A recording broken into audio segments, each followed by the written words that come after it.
অনেক গণ্যমান্য ব্যক্তিবর্গগণ উপস্থিত আছেন আরবা মাদ্রাসা এবং আমাদের আলিকটেক ইউনিয়নের প্রত্যেক সমাজের মুসলিম কিরাম এবং যুবক ভাইয়েরা, আসসালামু আলাইকুম। আসলে আমি কি কথা বলবো, আমার বলার মন কিছুই নাই। কি বলবো, মানে আমি বাসা হারাই ফেলাইছি। যেমন গত 3 মাস আগে এই ছেলেগুলো আমি খাইছি। হ্যাঁ, প্রত্যেকটা ছেলে আমার আপনজন। এখন আমার আপনের ভাইরা কেউই নাই, সবাই আমার আপন। এখন যখন আমি সকাল 7টা বাজে নিউজটা পাইলাম যে আমার মার্কেটে আগুন লেগে গেছে, তো আগুন লাগছে, তো আমাদের লোকের কি অবস্থা, তো একজন ছাড়া সবে ভিতরে আটকা পড়ে আছে।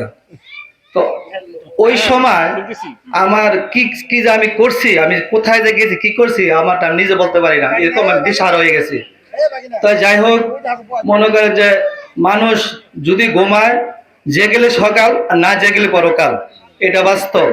আর যেমন একটা আছে, আমাদের মানুষের জীবনটা মৃত্যু থেকে ধার নেওয়া, মানে উদ্ধার করা আর কি।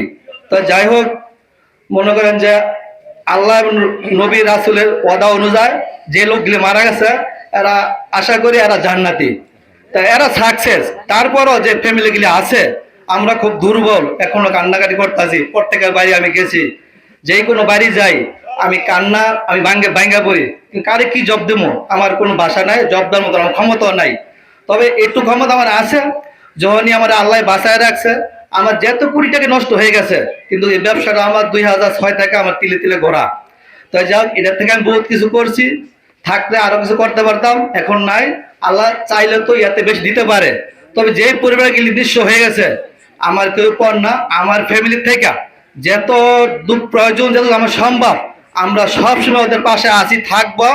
যে পর্যন্ত আমার ক্ষমতা আছে আমি থাকবো। এবং কি আমার আরেকটা আমি করি যে, আমি একটা রিকোয়েস্ট বা আমার অনুরোধ, যে আমি দেখছি এই পর্যন্ত এই মর্মান্তিক ঘটনার পরে থেকে, এবং সরকার পর্যায় থেকে মেম্বার চেয়ারম্যান এবং কি যারা চেয়ারম্যান প্রার্থী আছেন এবং যারা সমাজের বৃত্তশালী লোক আছে, তারা মনে হয় কেউ ঘুরা বাদ রাখে না, সবাই ঘুরছে।